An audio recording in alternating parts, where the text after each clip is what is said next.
Hi everyone, welcome to Dharma Earth's Dose of Dharma, and this is your dose of Dharma for today. So there is a question, say, Bade, how do you maintain your equanimous mind?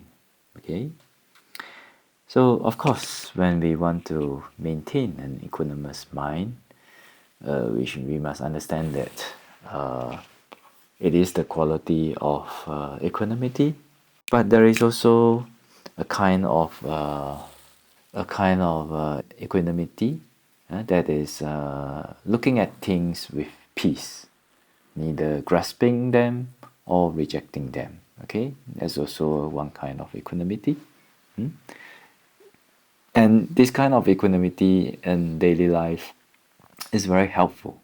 Okay, it's very helpful because you can be peaceful in your mind amidst the chaos. That's why it's so useful. So how do we maintain this kind of a peaceful mind amidst the chaos? How do we relax when facing chaotic situations?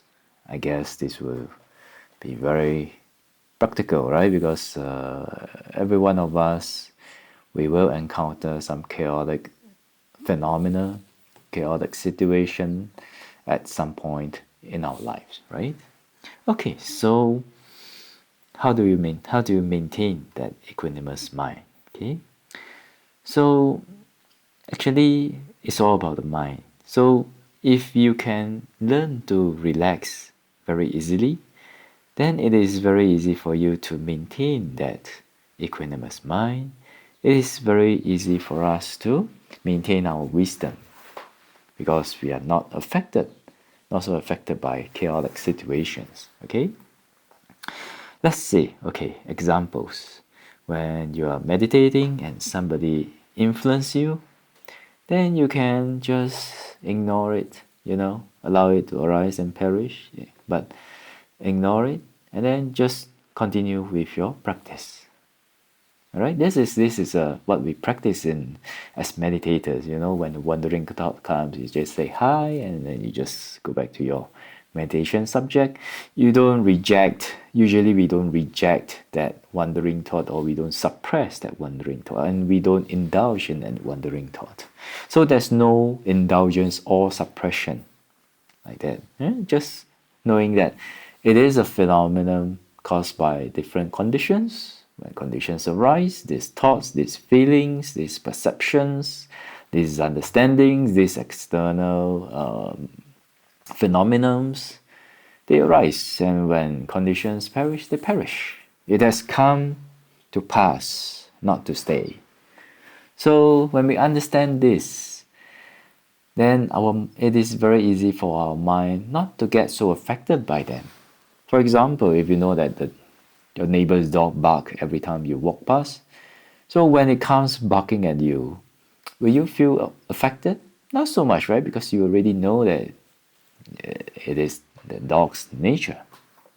So another example, for example, if somebody is very angry to you and they are showing their temper to you, at that time, try to relax and don't try to sense their fire, okay? Or if somebody is very attached to you, have a strong attachment to you, also don't try to feel their attachment, okay?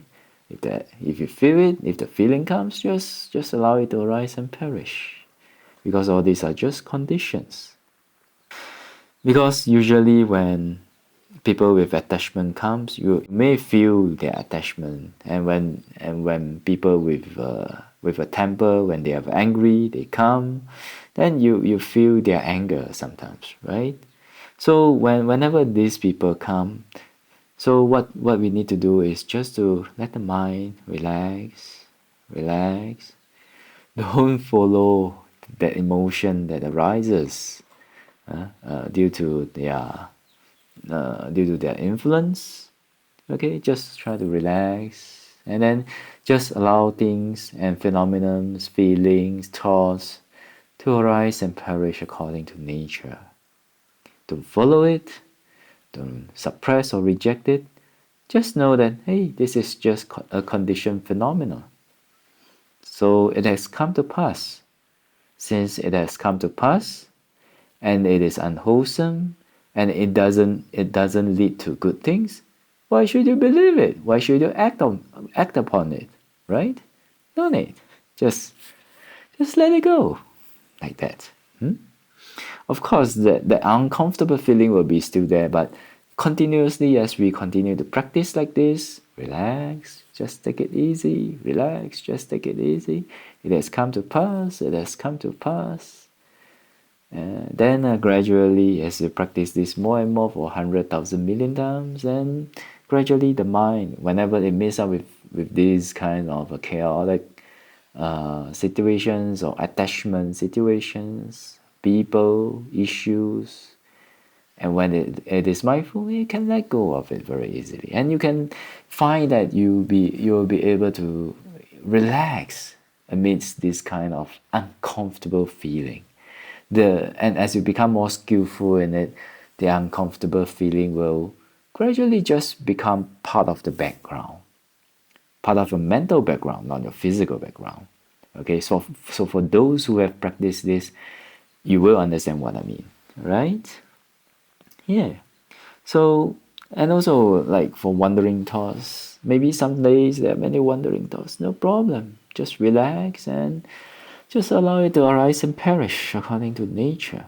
When you can do this and without indulging in it or rejecting it, then it is very easy and very relaxed to bring up your power of mindfulness, okay, and to bring up your power of concentration, or what we call the stillness of the mind.